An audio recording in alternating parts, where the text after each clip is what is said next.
Coming to my mind is the way President John F. Kennedy behaved in terms of making decisions during the Cuban Missile Crisis in 1962.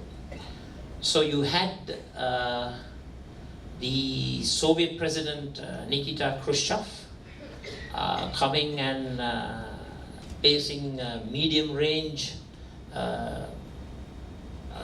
nuclear ballistic missiles in Cuba. The whole crisis was called the Cuban Missile Crisis, and there's a good book which was part of my study program for my international relations degree, a book written by Graham Allison regarding the Cuban Missile Crisis. So when President John F. Kennedy was faced with a policy riposte, a policy response to this emerging threat, he gathered a group of people to consult. Now, this group of people were like-minded people who used to give non-critical advice. In other words, they were all yes men and women who, for the most part, concurred with the president's ideas and thinking. So there was no critical decision making.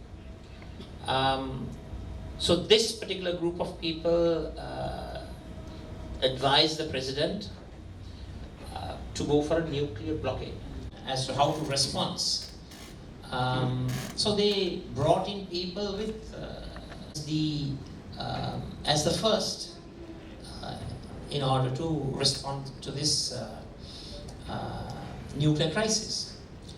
So when the group was expanded and a larger number of additional members were brought in, and they provided a series of options, and they in fact prioritized and graded those options.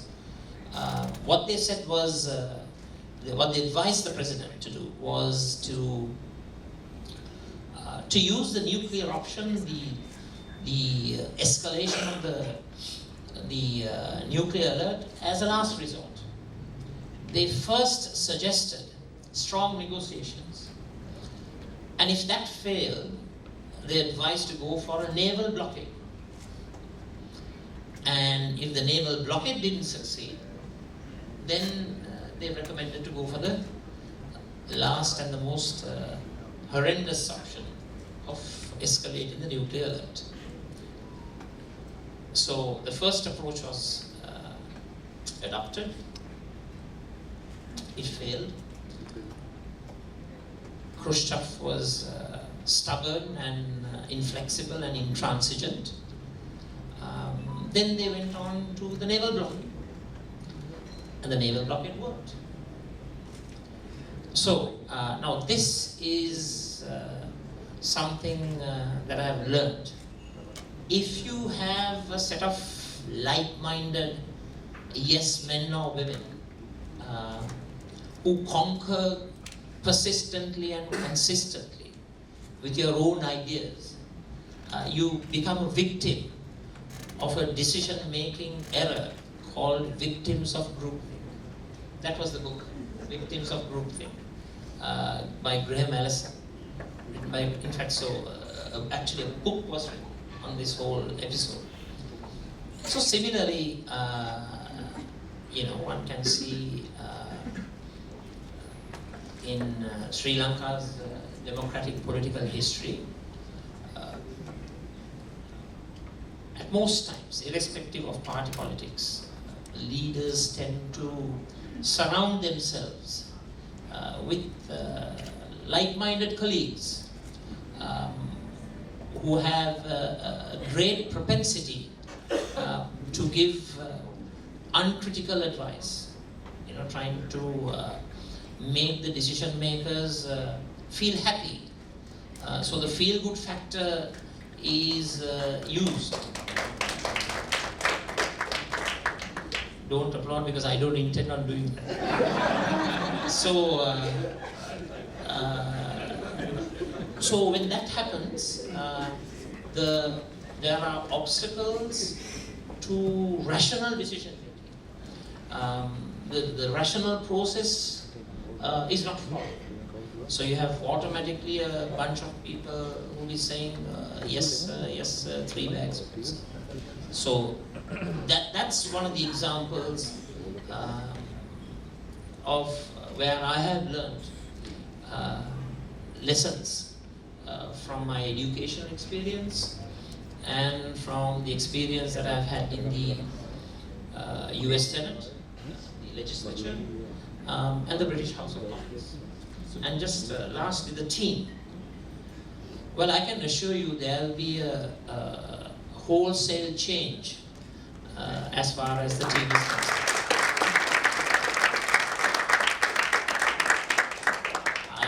I believe you should have even thought of applauding after my next sentence. Because the team can be changed, but I can also substitute them with people who have gained political patronage. Not so. We shall move away from the typical aristocratic, friendship-based, personal, relationship-based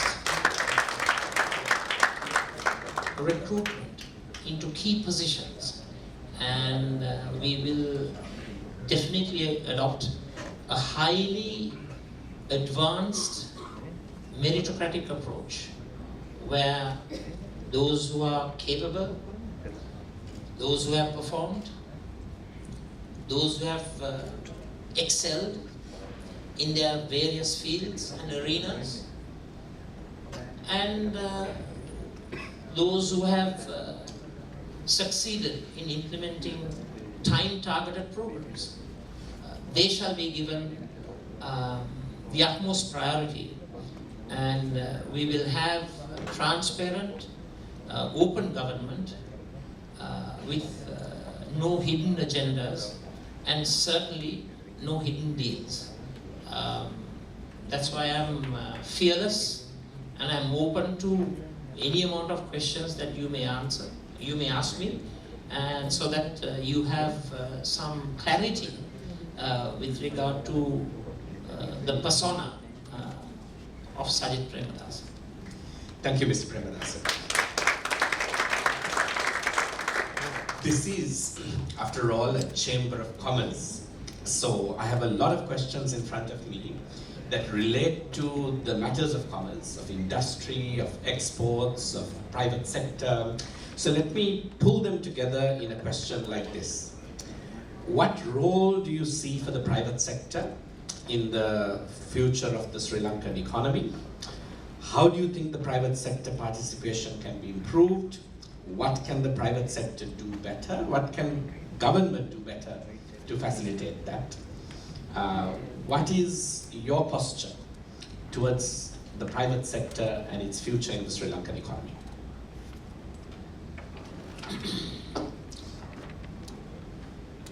I strongly believe that private sector is the catalyst which lubricates and enhances the growth engine of a country. I also trust that the participation of the private sector through the plethora of chambers that exist is a vital component in formulating sound economic policy. So I don't think that I need to give a expanded explanation on this particular topic, because I sincerely believe that the private sector should be consulted, and these consultative processes should be formalized and formatted. Of course, In the present day, we have various ad hoc consultations which are done according to the whims and fancies of the particular minister in charge. I would go a step further and formalize this consultative process as an indispensable requirement in the economic decision-making process. So rather than just making these consultations a political facade to give the impression that the various chambers were consulted, I would have a embedded, formatted consultative process that would enable the chambers and the members of the private sector to have a consistent consultative program, which is absolutely vital if one is to formulate sound economic policy. Because politicians are not experts in private enterprise. In fact, politicians or the ministers should have the basic knowledge and capability to consult all stakeholders in deciding upon economic policy. So I'm a pro-private sector politician, and to move on a bit further, I firmly believe in the wealth-creating system of a nation and the free market economy and the supply and demand operation and free enterprise acts as the major concept through which a country can create wealth. However, I always pay special attention to the fact that whatever income, wealth, growth that is generated, it has to be inclusive growth. And the prosperity that is created has to be shared prosperity. So I think when it comes to the redistribution of income and wealth, I subscribe not to the usual capitalist approach. When it comes to redistribution, I'm very much a social democrat. So in other words, I subscribe to a mixed economic model where you love the demand and supply system, the free market system, private entrepreneurship to flourish, and to reduce barriers to private enterprise as much as possible, to reduce all the bureaucratic inertia and the bottlenecks which have hindered the private sector from performing to its optimum level. Having said that, I fervently believe that the wealth that is created and generated has to be distributed equitably.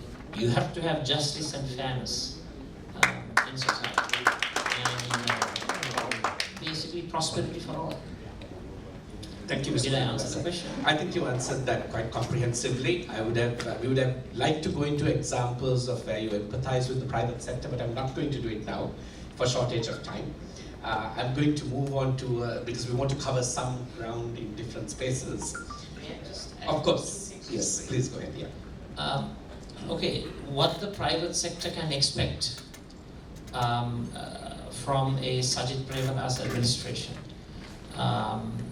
We will, for sure, embark on an approach that would free up the private sector to use your skills and capabilities to the optimum level and the government will not act as a hindrance to private enterprise. So we will have relaxation of inappropriate and unnecessary regulations that act as a bar towards progress and growth. We will look in a very positive manner to provide the support and incentives that the private sector needs for it to flourish. And quick decision making. Stability of policies. We will not have announcements today and reversals tomorrow. I can assure you of that. These announcements today and reversals of tomorrow take place because of the original point that I brought in. Ad hoc, non-consultative, immature decision making. And that will not take place under Sajith Premadasa administration.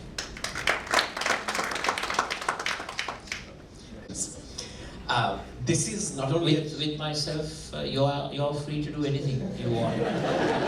but if the people of this country take the wrong decision, I might have to suggest to you that there may be inhibitions and restrictions, even you consulting with your own phone. I will take that on advice. This is not only a Chamber of Commerce, it's also an American Chamber of Commerce, as they call themselves, with many American firms that are working in Sri Lanka, as well as Sri Lankan firms working with the US present here.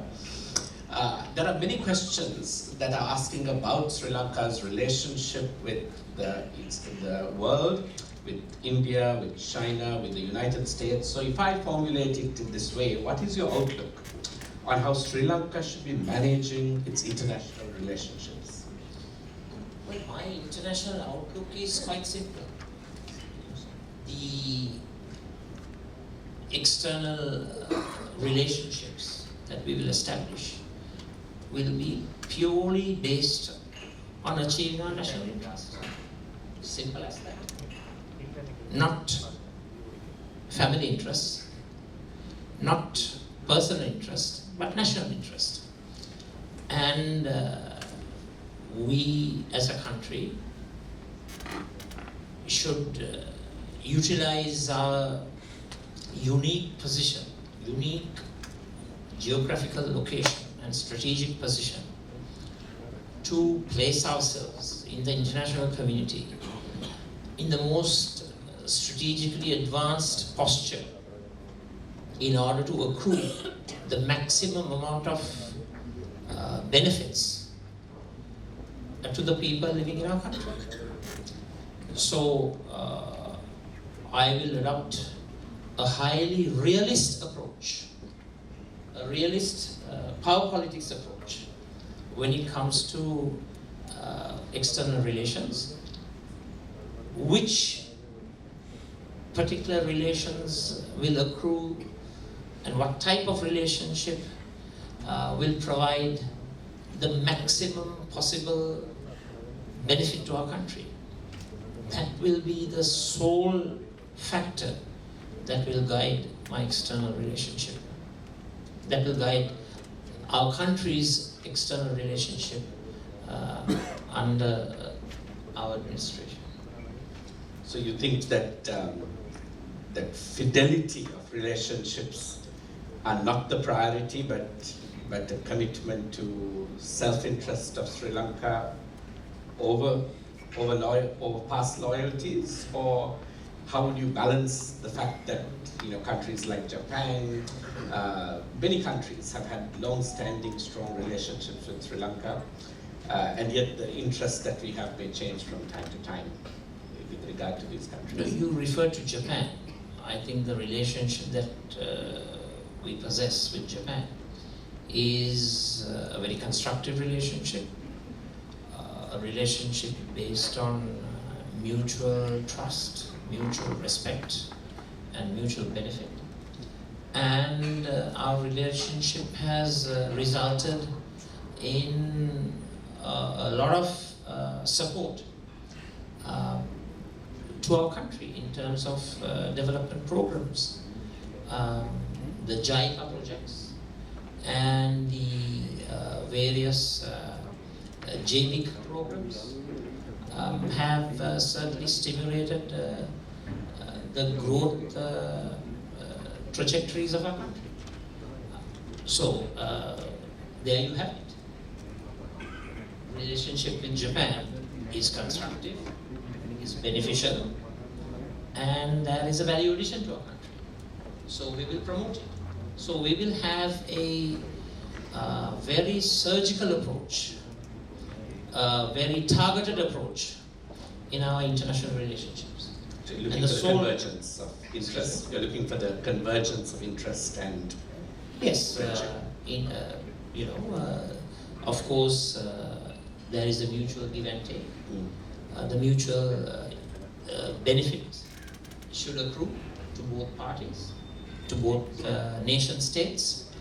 But the main motivating factor, as far as I'm concerned, is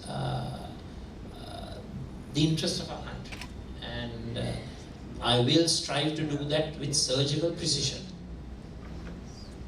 I know that time is short, so I'm going to keep us moving forward. And since I came late, you can have some additions at the back. Excellent. Which will also make the next appointment late. I apologize to them in advance.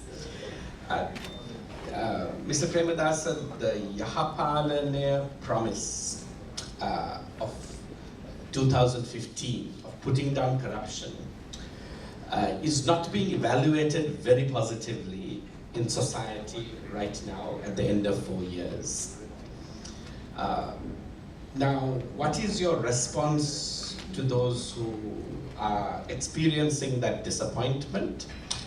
And in that context, on what basis are you inviting people to vote again for the UMP?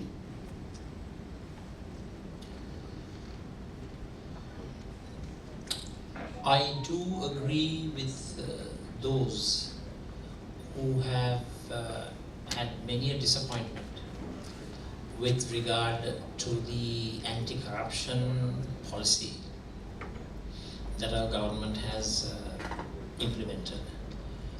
And I think it's fair to say that such conclusions and deductions are true to the most extent. Now, what's the alternative?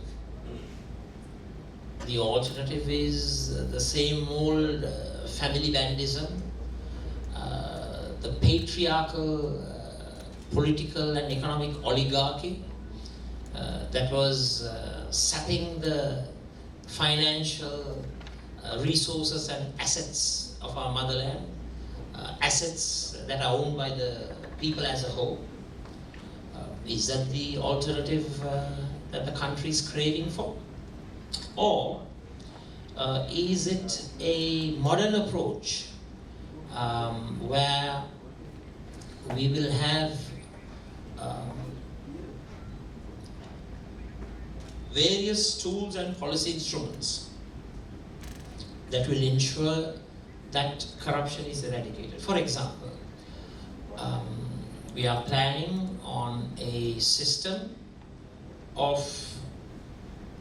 supervision and control by members of all political parties. So they will be empowered with an intrusive approach to look into the veracity of tender decisions, of how the tender processes are followed, how the technical committees have done their evaluations. I will have a multi-party committee who will be given far-reaching intrusive powers to look into the veracity of the tender processes and thereby creating an environment that is conducive to the highest norms and principles of good governance. So you see the problem, but you see the UMP as still the best alternative in the current political context to... Well, I have to say it will be a revamped government, as I told you before. We will have new people taking on responsibility, and we will also have inbuilt safety procedures to ensure that corruption is eradicated. And if I may just move on a bit,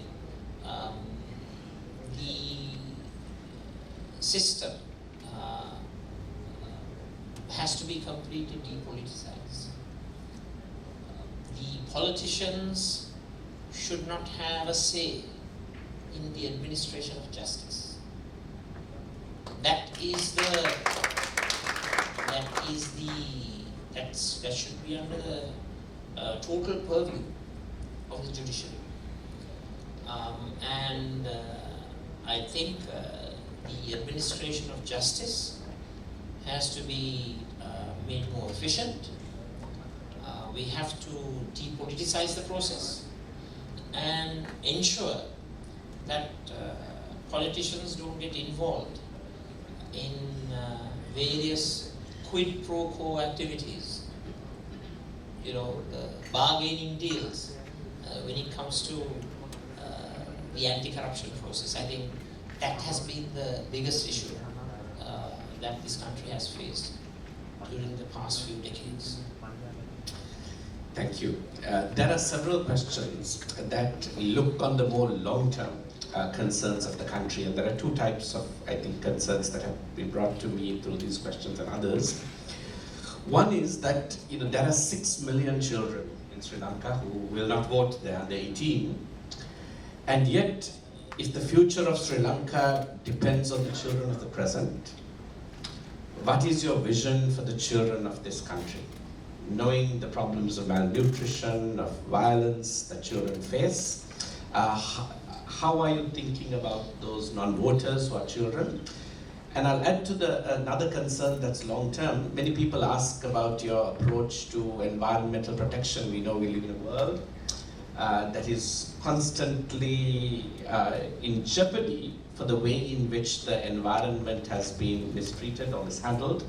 And it is, again, not an immediate political consequence, because it is easy to allow short-term thinking to act in a way that is damaging to the long-term future of not only the nation but the world. So if I can put those two together, because they're long-term questions about your vision for the children of tomorrow, of today, for tomorrow, and for the environment. We will have a children's charter that will ensure that the rights, the privileges of the children of our motherland are protected. And that particular charter will be given legal enactment through legislation. I'm very happy that you asked this question, because let me give you this example. All of us in this country brag about the free education system that we have. But we have missed the point on education as far as children are concerned.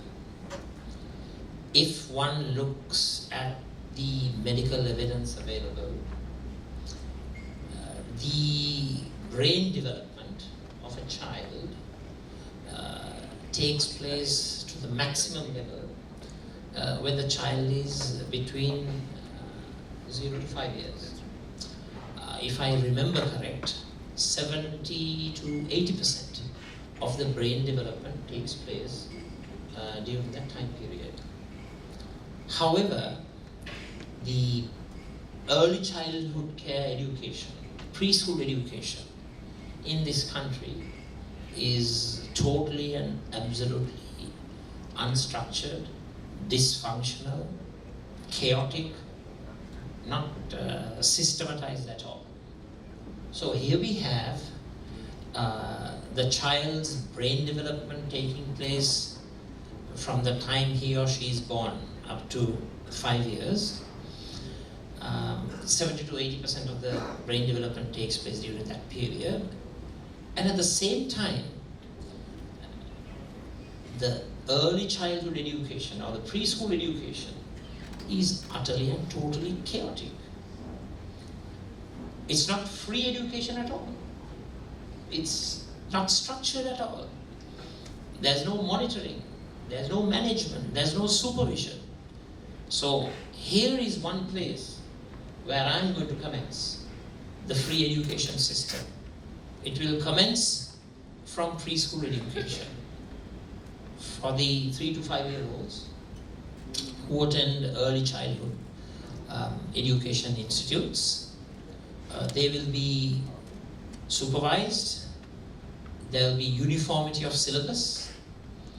We will have teachers who will be recruited with the requisite educational qualifications, training to embark on preschool education.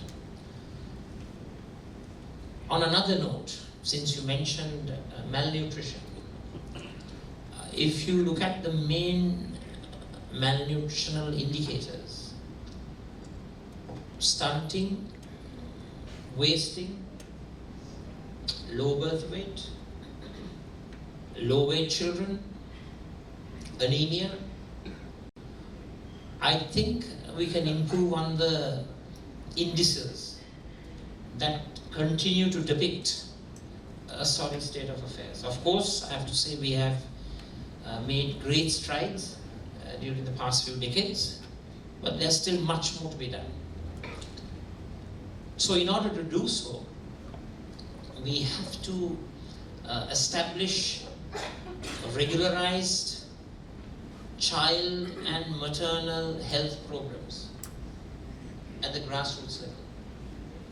We have to have the maternal and healthcare centers at the Grama Niladhari level, so that health workers are able to provide the necessary interventions.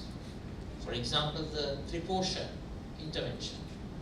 That's a food supplement that is provided in order to eradicate malnutrition. But unfortunately, we don't have the requisite infrastructure even now. We call ourselves a middle income country, but we don't have the public health midwife officers that need to exist at the grassroots level in our country.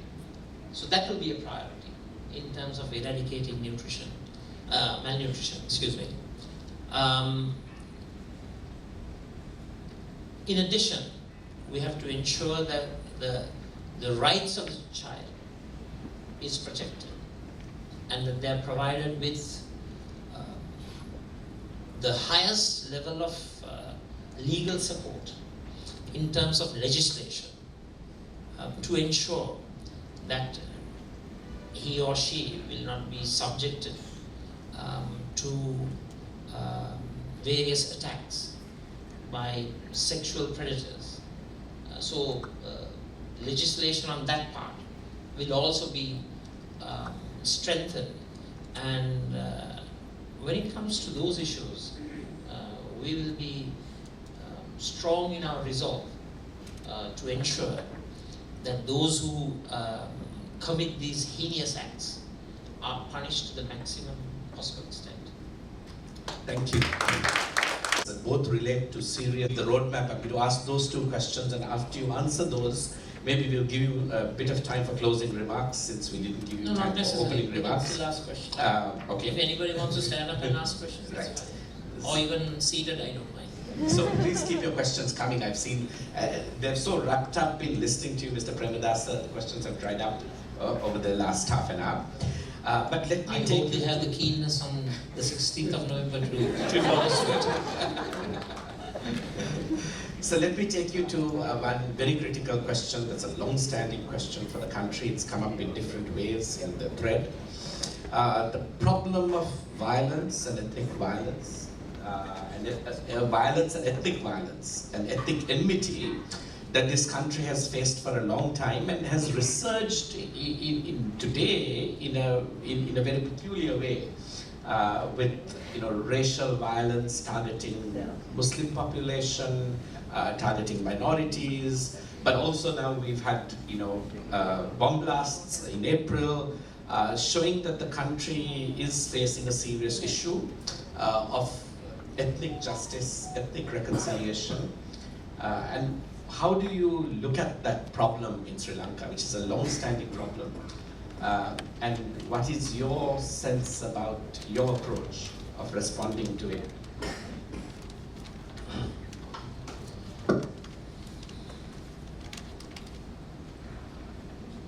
Now, in your question, you mentioned the word peculiar, in a peculiar way. To me, it's not peculiar at all. The instigation of extremism, polarization, perpetuation of xenophobia in society, that's a political instrument through which my opponents are attempting to become popular. So it's not peculiar at all. I believe it's one of their main methodologies of attaining political power. Now, having said that, as a government, we have to look at the issue of terrorism in a very serious manner. And that's why I have decided to anoint Field Marshal Sarath Fonseca, who championed the war effort, which eradicated terrorism in 2009. And I have tasked him with the responsibility of ensuring that there's perpetual peace and security within Sri Lankan society. I think there is a great need and a necessity to enact new legislation which prohibits and prevents hate speech, which prevents ethnic and religious-based violence, and it is of great importance that we try to educate the people in our country regarding the attributes and virtues of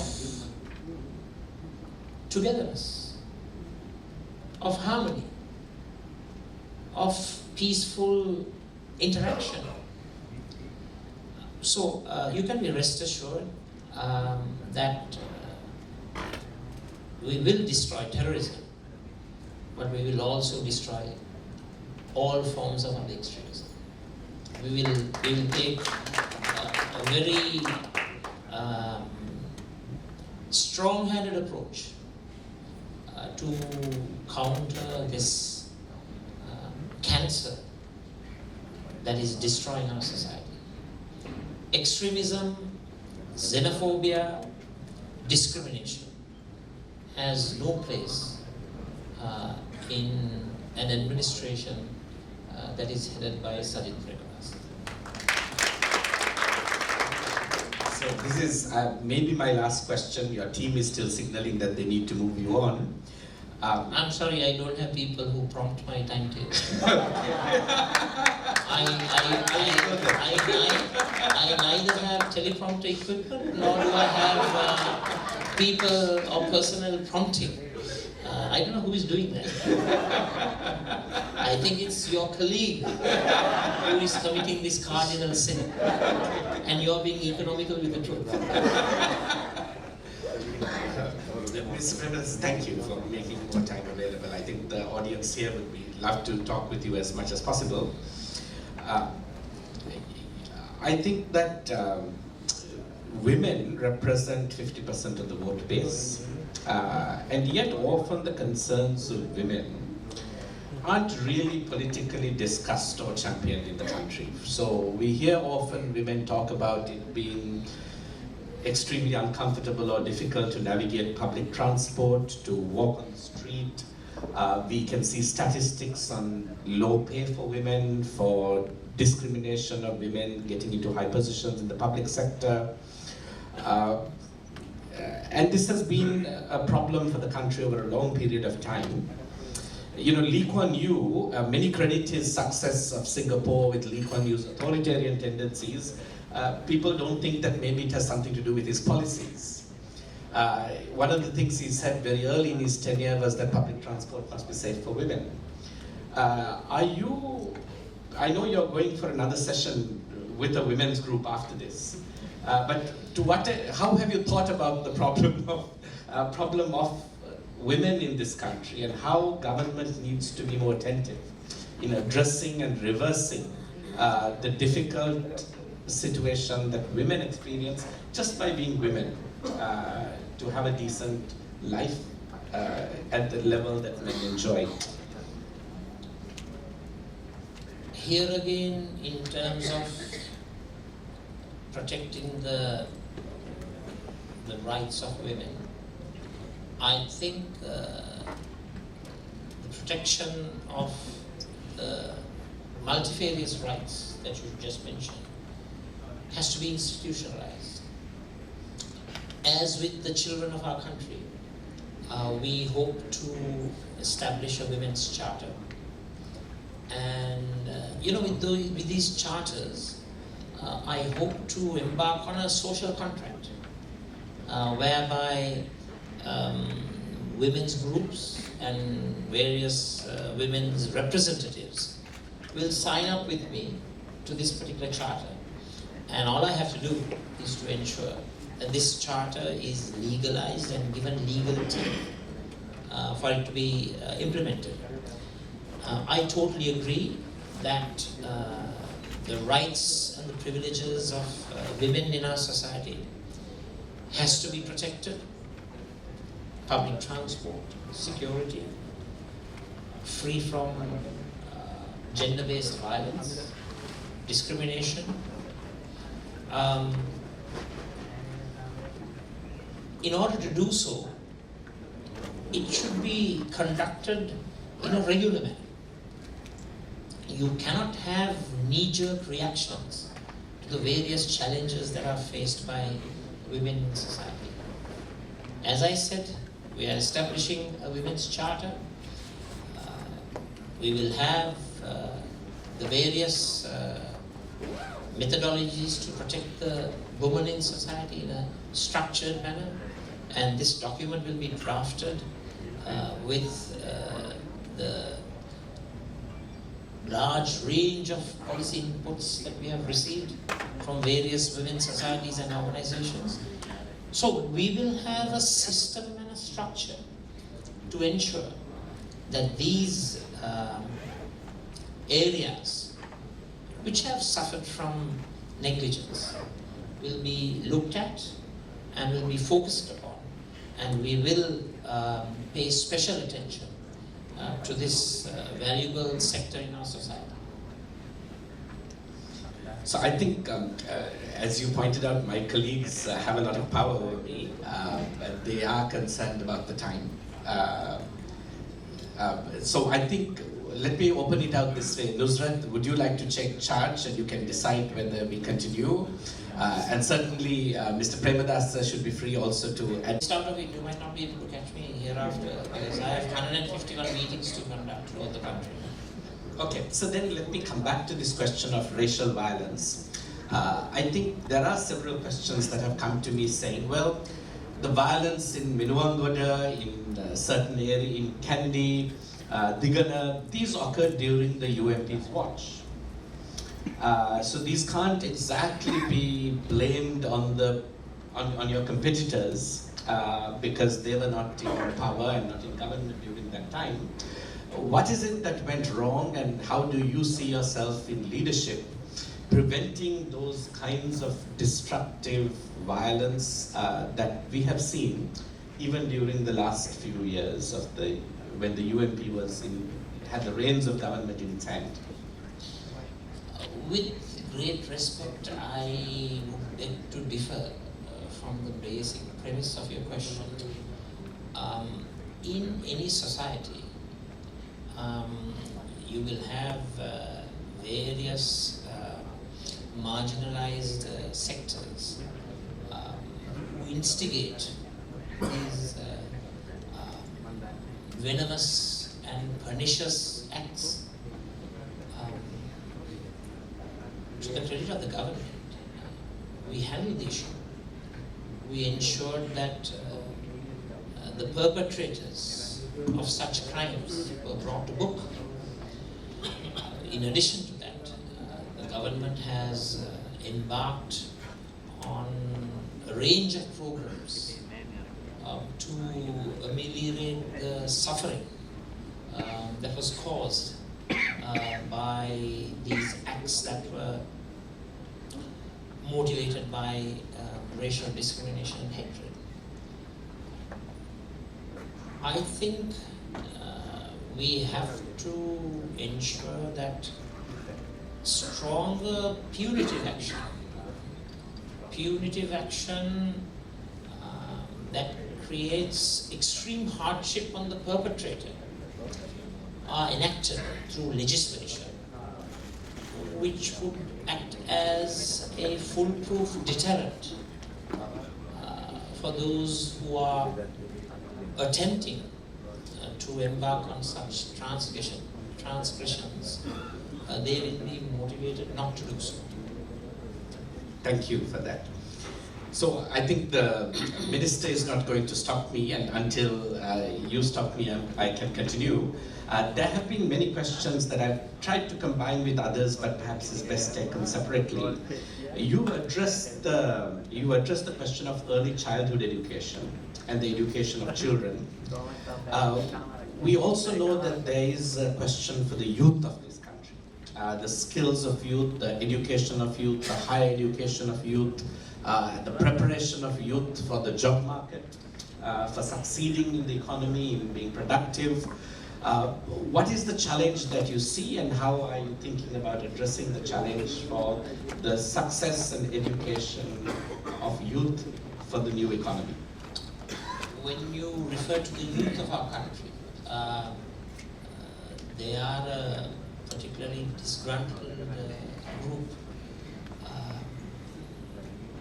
who seem to have very little faith on the policymakers and decision makers and the governors of this country. And now, having said that, we have initiated several programs to include in our party manifesto programs that are geared towards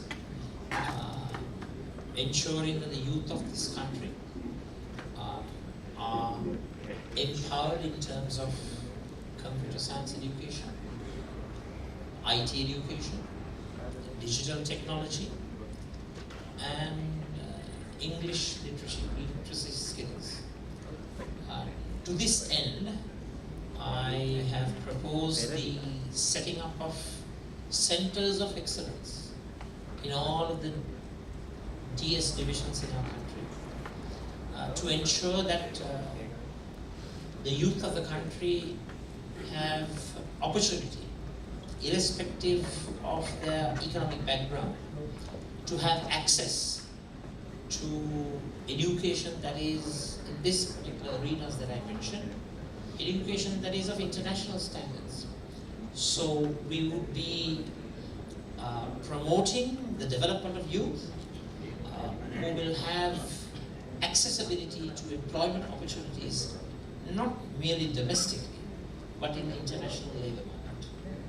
So in terms of youth, we will, once again, I have proposed a youth charter, which will have legal teeth and legal backing, through legislation, which will enhance and secure their rights and privileges as another important sector in Sri Lankan society.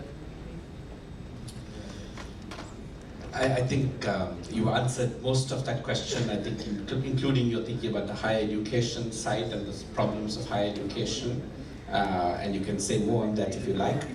But I think when we look at the problems of corruption, when we look at the concerns of the private sector, often the bureaucracy and the efficiency and the functioning of the bureaucracy comes up as a significant issue. So you've talked about, charters, laws, programs that you'll put in place, but all these things probably are as good as the efficiency or effectiveness with which they're implemented. And we know that the Sri Lankan bureaucracy may face challenges in delivering on the good ideas and the good policies that you're advocating today.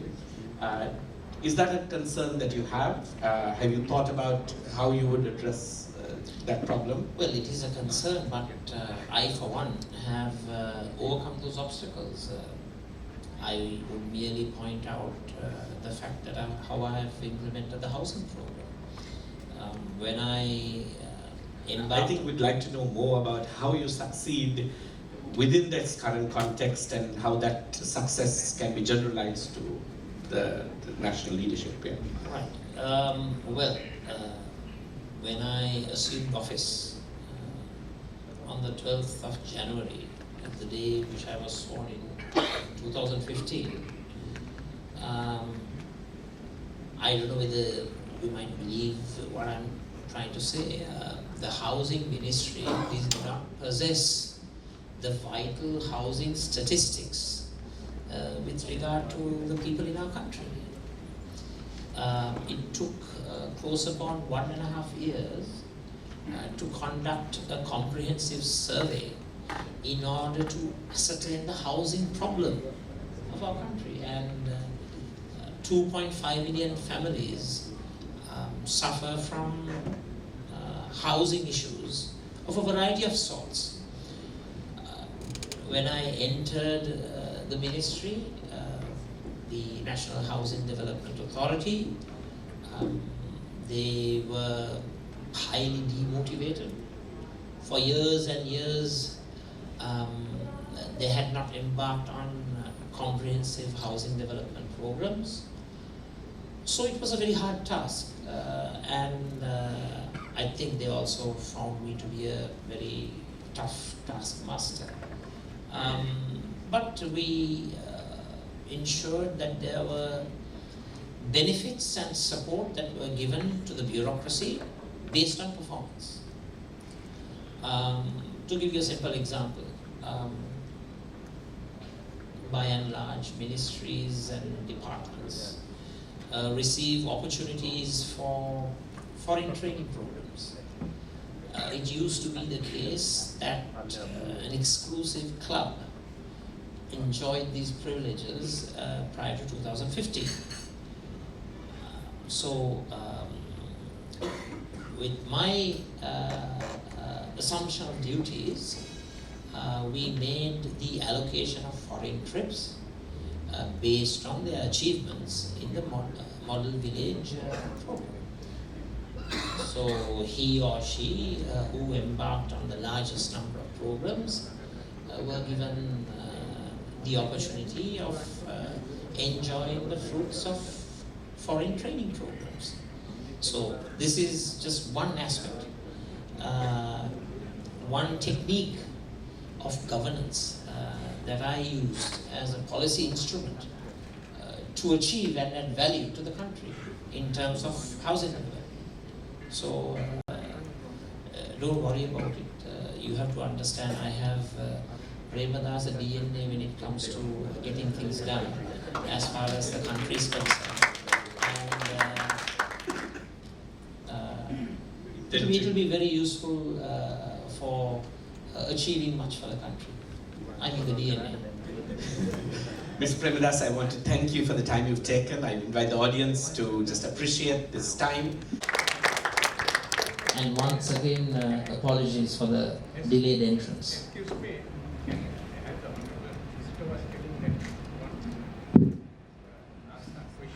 I think we're going to close, but please do feel free to follow up afterwards, after this session. Yes, my name is Dr. Zorbek. In fact, and there have been a lot of problems that is like debts in Sri Lanka from foreign countries. How are you going to solve the problems and make Sri Lanka as economy of Asia, hub of Asia? Within how many years? I know you will do it. Within how many years time can you do it? And the second thing is about the central bank fraud. Whether you can, before you take over as a president, will you be able? Arjuna Mahendran, the central bank, who is the son of the famous Charlie Mahendran, who was aiding and everything in Japan, and there's still the foreign ministries. I hope you will, before you become the president of Sri Lanka, you will be able to handle this. I will talk to you after. Thank you. You suggest have to take place after I assume office.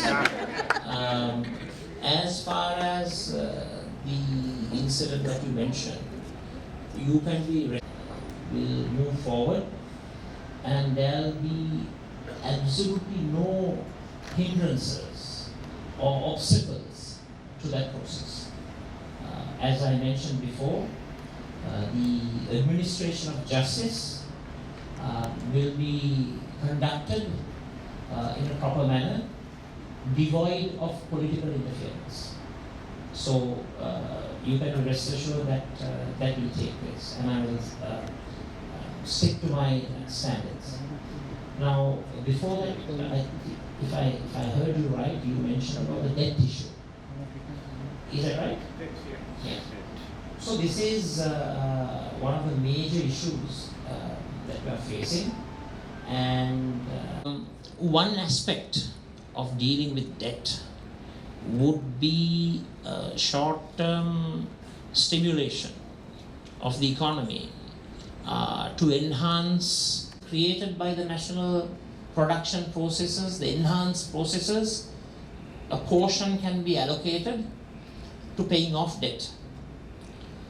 Second approach, negotiate with them for a restructuring of debt, a restructuring process that would be of benefit for the short-term accelerated growth trajectory of our country. And the third thing would be ensure that whatever expenditures that you embark upon in terms of public investment programs are done in a meticulous manner where there is value addition and there is a positive rate of return for the country and the economy. I think those would be three initial steps that I would take, but there are more steps that we are contemplating with the advice that I received from experts such as Harsha De Silva, Eran Vikramatne, members of the academia in both domestic and foreign universities. So we will get the best and the brightest also involved in this process, so that there is an innovative approach, out of the box approach to grapple with this monumental problem. This is a huge problem, but we will handle it, and we will ensure that we will come out of the debt trap that we are in, and ensure that the accelerated growth path will perpetuate prosperity for all. Thank you very much. Sorry. And also, once you become the president, I will also help you to bring in a lot of billions into Sri Lanka. I hope you bring them into Sri Lanka in the prim and proper